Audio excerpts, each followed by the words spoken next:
Hindutva YouTube channel में आपका स्वागत है। सभी हमारे हिंदू भाइयों के लिए एक पवित्र स्थान, जहां हम अपने समृद्ध इतिहास में गहराई से जाते हैं, स्पष्टता के साथ अनुसंधान करते हैं रीति रिवाज, मंदिर और त्योहारों को।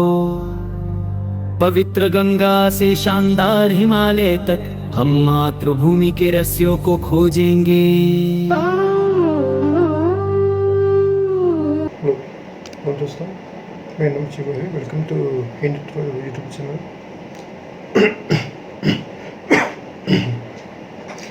अब मैं रिएक्शन करने जा रहा हूँ exposing Arvind Kejriwal voice on CAA। इस वीडियो पे रिएक्शन करने के लिए चलिए इस वीडियो में रिएक्शन करेंगे। चैनल का नाम है इंजीनियर ट्रिब्यूल्स। चलिए शुरू करते हैं वीडियो को। पाकिस्तान से लोगों को लाके उनके बच्चों को रोजगार देना चाहते हैं। पाकिस्तान से लोगों को लाके उन्हें भारत में बसाना चाहते हैं, उनमें पाकिस्तानियों को बसाना चाहते हैं। वो पैसा पाकिस्तानियों को भारत में बसाने पे खर्च किया जाएगा। 1947 में जब हमारा देश आज़ाद हुआ तो धर्म के आधार पर हमारे देश का विभाजन हुआ और इस विभाजन के बाद बना पाकिस्तान। अब क्योंकि पाकिस्तान धर्म के आधार पर बना था और पाकिस्तान में मोस्टली मुस्लिम्स थे, तो नेहरू जी ने ये लिखित में लिया था कि पाकिस्तान के अंदर जो भी माइनॉरिटीज़ होंगे उनको परेशान नहीं किया जाएगा। उनकी जो जिम्मेवारी है, उनकी जो रक्षा की जिम्मेवारी है, वो पाकिस्तान की गवर्नमेंट लेगी। और पाकिस्तान की गवर्नमेंट ने लिखित में दिया था कि हम हमारे माइनॉरिटीज़ की सुरक्षा करेंगे। लेकिन वही माइनॉरिटीज़ जो उस समय पे डबल डिजिट में हुआ करते थे, आज वो डेसिमल्स में पहुंच चुके हैं। क्या हिंदू, क्या सिख, क्या बौद्ध, क्या जैन, सबका एक ही हाल है। पाकिस्तान ने अपने देश के अंदर माइनॉरिटीज़ को कुचल दिया।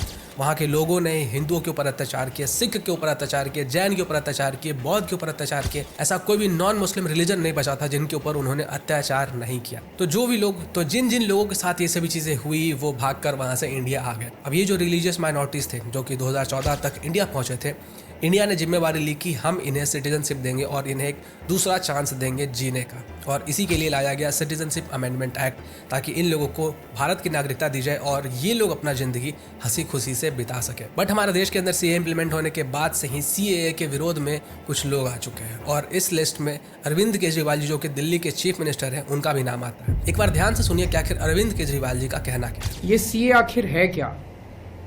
बीजेपी की केंद्र सरकार का कहना है कि 3 देश, बांग्लादेश, पाकिस्तान और अफगानिस्तान, इन 3 देशों के अल्पसंख्यक जो हैं, वो अगर भारत की नागरिकता लेना चाहें तो उन्हें भारत की नागरिकता दे दी जाएगी।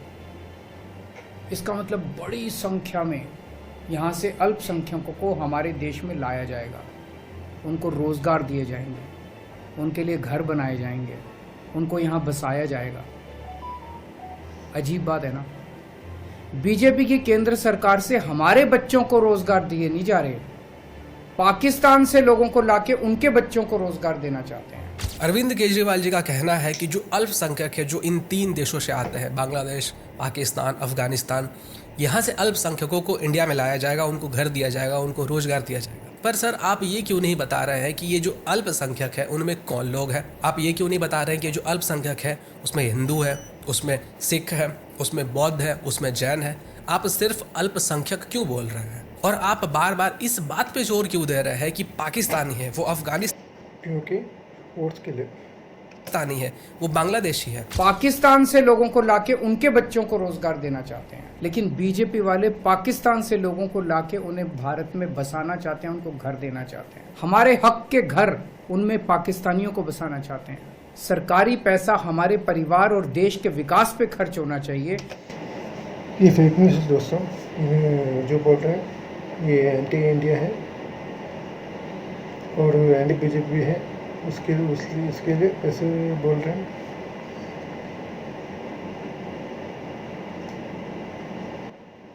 वो पैसा पाकिस्तानियों को भारत में बसाने पे खर्च किया जाएगा। सर, आप लोगों के मन में ये बिठाने का क्यों प्रयास कर रहे हैं कि जिन लोगों को सिटीजनशिप दी जाएगी वो हमारे दुश्मन हैं? क्योंकि आप जिस तरीके से बोल रहे हैं चीज़ों को, शब्दों का आप चयन कर रहे हैं, इन शब्दों से यही प्रतीत होता है कि आप लोगों के मन में ये बिठाना चाहते हैं कि जिन लोगों को सिटीजनशिप दी जाएगी वो हमारे दुश्मन है। आप ये क्यों नहीं बता रहे हैं कि जिन लोगों को सिटीजनशिप दी जाएगी वो लोग रिलीजियस माइनॉरिटीज है, जिनके ऊपर उनके धर्म के कारण उन्हें परेशान किया गया, उनके साथ मारपीट की गई, उनके बहनों माताओं के साथ बलात्कार किया गया, ज़बरदस्ती उनकी बेटियों के साथ उनके बहनों के साथ शादी करके उनको कन्वर्ट कर दिया गया इस्लाम में। जहाँ तक मैं जानता हूँ सर, आप one of the top colleges से पढ़कर निकले हैं, इंडियन इंस्टीट्यूट ऑफ टेक्नोलॉजी से पढ़कर निकले हैं। बट मुझे ये समझ में नहीं आ रहा है सर कि आप IIT से पढ़ने के बाद भी हाफ फैक्ट क्यों बता रहे हैं। या तो ये हो सकता है कि ये जो CA है उसको पूरा अपने ढंग से पढ़ा ही नहीं है। आप बार बार कह रहे हैं कि वहाँ से बहुत बड़ी संख्या में अल्पसंख्यकों को, वापस से आप कह रहे हैं अल्पसंख्यकों को लाया जाएगा जो पाकिस्तानी है, और इंडिया में लाकर उनको जॉब दिए जाएंगे, उनके लिए घर बनाए जाएंगे। सर आप ये क्यों नहीं बता रहे हैं कि सारे अल्पसंख्यकों को नहीं लाया जा रहा है? जिन लोगों ने अपने आप को रजिस्टर किया है कि वो 2014 तक इंडिया में आए हैं, उन्हीं लोगों को सिटीजनशिप दी जाएगी। ऐसा नहीं है कि हम लोग पाकिस्तान जाएंगे, वहाँ पे जितने भी अल्पसंख्यक हैं सबको उठाएंगे और उनको जाकर सिटीजनशिप दे देंगे। और ऐसा भी नहीं है कि कोई व्यक्ति पाकिस्तान या अफगानिस्तान से मुंह उठाकर इंडिया में आएगा और उनको हम लोग सिटीजनशिप दे देंगे। तो सर आप ये चीज़ें भी क्यों नहीं बता रहे हैं? इसके बाद सर आप तीसरे पॉइंट में कहते हैं कि उनके लिए घर बनाया जाएगा, हमारे लोगों के लिए जो घर बनाना चाहिए वो मोदी की गवर्नमेंट इनको दे देगी, हमारे लोगों को जो जॉब मिलना चाहिए वो जॉब इनको दे दिया जाएगा। पाकिस्तान से लोगों को लाके उनके बच्चों को रोजगार देना चाहते हैं, पाकिस्तान से लोगों को लाके उन्हें भारत में बसाना चाहते हैं, उनमें पाकिस्तानियों को बसाना चाहते हैं। वो पैसा पाकिस्तानियों को भारत में बसाने पे खर्च किया जाएगा। बार बार आप पाकिस्तानी क्यों कह रहे हो सर? ये मुझे समझ में नहीं आ रहा है। वो तो रिलीजियस माइनॉरिटीज है जिनके ऊपर उनके रिलीजन के कारण अत्याचार हुआ है, बट फिर भी आप उनको बार बार पाकिस्तानी कहकर रेफर कर रहे हो। सर जहाँ तक मैं इन न्यूज़ आर्टिकल्स को पढ़ पा रहा हूँ, रोहिंग्यास की बहुत ज़्यादा आम आदमी पार्टी ने हेल्प की है, उनको सेटल डाउन करने में, उनको सर्विसेज प्रोवाइड करने में, अलग अलग तरीके से उनकी हेल्प करने में। और आम आदमी पार्टी जिस तरीके से बांग्लादेशी रोहिंग्या मुस्लिम्स की हेल्प करती है, ये चीज़ तो खुद आपके कार्यकर्ताओं ने एक्सेप्ट किया है। तो सर जी आपकी पार्टी अगर बांग्लादेशी रोहिंग्या मुसलमान को दिल्ली में बसाए, उनकी अलग अलग तरीके से हेल्प करे, अलग अलग उनको फैसिलिटीज़ प्रोवाइड करे, तो वो बहुत अच्छा। ये जानते हुए भी कि जो बांग्लादेशी रोहिंग्या मुस्लिम्स है वो हमारे देश के अंदर आते हैं और यहाँ पे इलीगल एक्टिविटीज़ में इन्वॉल्व रहते हैं, बहुत सारे टेररिस्ट एक्टिविटीज़ में इन्वॉल्व रहते हैं, एंटी इंडिया एक्टिविटीज़ में इन्वॉल्व रहते हैं, फिर भी आम आदमी पार्टी उनकी इतनी ज़्यादा हेल्प करती है। लेकिन वहीं पे जब दूसरी तरफ हमारी गवर्नमेंट पाकिस्तान, अफगानिस्तान या फिर बांग्लादेश के अंदर वो लोग जिनको उनके रिलीजन के कारण उनको प्रताड़ित किया जा रहा है, उनको जब हम लोग सिटीजनशिप देने की बात कर रहे हैं, तब आपको इतना ज़्यादा हमारे देश की अचानक से चिंता क्यों होने लग रही है सर? क्यों आपको इतना ज़्यादा अचानक से चिंता होने लग रही है कि हमारे देश के अंदर जो युवा है उनको नौकरी नहीं मिल रहा है, उनकी जो नौकरी है वो उन लोगों को दे दी जाएगी? भारत सरकार का जो सरकारी पैसा हमारे परिवार और देश के विकास पे खर्च होना चाहिए, वो पैसा पाकिस्तानियों को भारत में बसाने पे खर्च किया जाएगा। सर जी अगले पॉइंट में आप कह रहे हैं कि हमारे भारत देश का जो पैसा है, जो हम लोग टैक्स पे करते हैं, उस पैसे को इस्तेमाल किया जाएगा पाकिस्तानियों के लोगों को सिटीजनशिप देने में और उनको यहाँ पे बसाने में। बट सर जी जहाँ तक मैं इन आर्टिकल्स को पढ़ पा रहा हूँ, आम आदमी पार्टी बहुत सारे पैसे खर्च करती है एडवर्टीजमेंट के लिए। जितना काम आम आदमी पार्टी करती नहीं है, उससे ज़्यादा पैसे तो वो खर्च कर देती है उस चीज़ को मीडिया के अंदर हाईलाइट करने में, उस चीज़ को एज एन एडवर्टीजमेंट लोगों तक पहुँचाने में। दिल्ली की जनता के जो पैसे हैं उनको आम आदमी पार्टी एडवर्टीजमेंट्स के ऊपर खर्च करती है और बहुत ज़्यादा खर्च करती है। और इतना ज़्यादा पैसा एडवर्टीजमेंट्स के ऊपर खर्च करने के कारण आम आदमी पार्टी को सुप्रीम कोर्ट ऑफ इंडिया ने फटकारा भी था। इस न्यूज़ आर्टिकल में हम पढ़ सकते हैं कि the supreme court pulled up Aam Aadmi Party led Delhi government for expressing its inability to provide funds for construction of regional rapid transport system project. Supreme court of India ने आम आदमी party को फटकार लगाया था कि दिल्ली के government आम आदमी पार्टी के पास इस चीज़ के लिए पैसे नहीं है कि वो ट्रांसपोर्टेशन को स्मूथ बना सके, लेकिन इस चीज़ के लिए पैसे है कि वो अपने काम को एडवर्टाइज कर सके, अपने काम का हो हल्ला मचा सके और लोगों के सामने ये दिखा सके कि हम सबसे ज़्यादा काम करते हैं। सुप्रीम कोर्ट ऑफ इंडिया ने यह भी कहा कि आप लोग एड्स डाल रहे हैं लेकिन आपके पास काम करने के लिए पैसे नहीं है। एड्स जो आप डालते हो उसमें भी तो पैसे खर्च होते हैं। हमें आप फोर्स मत करो कि हम आपके काम के ऊपर कमेंट करें और आपके बजट के ऊपर सवाल उठाएं। नॉर्मली जो कोर्ट होता है वो बजट के ऊपर सवाल नहीं उठाती है, लेकिन हमें फोर्स मत करिए इस चीज़ के ऊपर सवाल उठाने के लिए। सुप्रीम कोर्ट ऑफ इंडिया ने आम आदमी पार्टी को ये कहा था। तो जो दिल्ली के चीफ मिनिस्टर अरविंद केजरीवाल जी कह रहे हैं कि बीजेपी की गवर्नमेंट पैसे खर्च कर रही है पाकिस्तानियों को, उन लोगों को नहीं जिनको रीजन के कारण प्रताड़ित किया गया है, पाकिस्तानियों पे हम लोग पैसे खर्च कर रहे हैं, जबकि वो पैसे हमारे देश की जनता के ऊपर खर्च होने चाहिए थे। पर सर दूसरी तरफ आपकी ही पार्टी इतने हज़ारों करोड़ों रुपए एडवर्टीजमेंट पे खर्च कर देती है जिसका कि कोई मतलब ही नहीं है। सिंपल भाषा में हम कह सकते हैं कि पैसे की बर्बादी हो रही है, पैसे को फूका जा रहा है या फिर उड़ाया जा रहा है। जहाँ तक सर आप बात कर रहे हैं कि बहुत सारे लोगों को पाकिस्तान से लाया जाएगा, पाकिस्तानियों को लाया जाएगा और इंडिया में बसाया जाएगा, जहाँ तक मैं जानता हूँ सर जो दिल्ली है, दिल्ली के अंदर जो लोग हैं वो खुद रेफ्यूजीज से ही बना है। जब हमारे देश का विभाजन हुआ था उस समय पे जैसे लोगों को मारा काटा जा रहा था पाकिस्तान के अंदर, और उन लोगों को अगर हम लोग नहीं बचाते तो आज दिल्ली शहर बसता ही नहीं।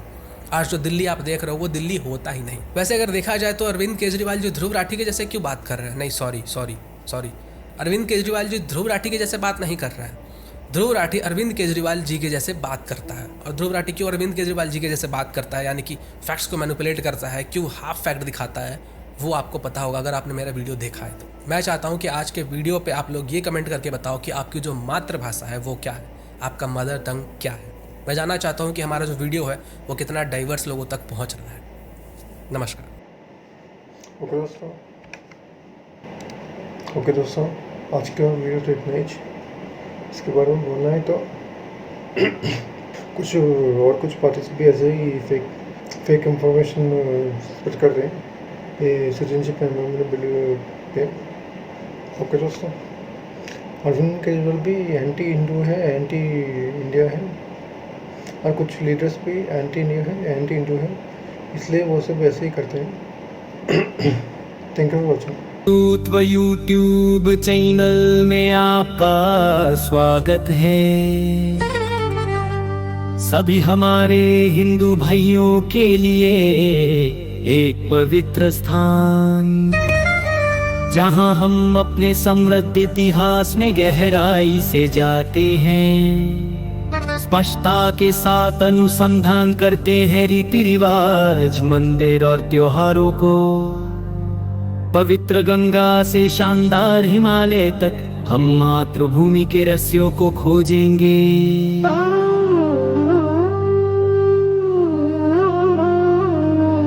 जय श्री राम, हर हर महादेव, जय हनुमान हमारी आत्मा को छुटाए। प्रत्येक एपिसोड के साथ हम अपने आप को डालेंगे हमारे सांस्कृतिक महिमा में, हम मनाएंगे। लाइक शेयर सब्सक्राइब करना ना भूले।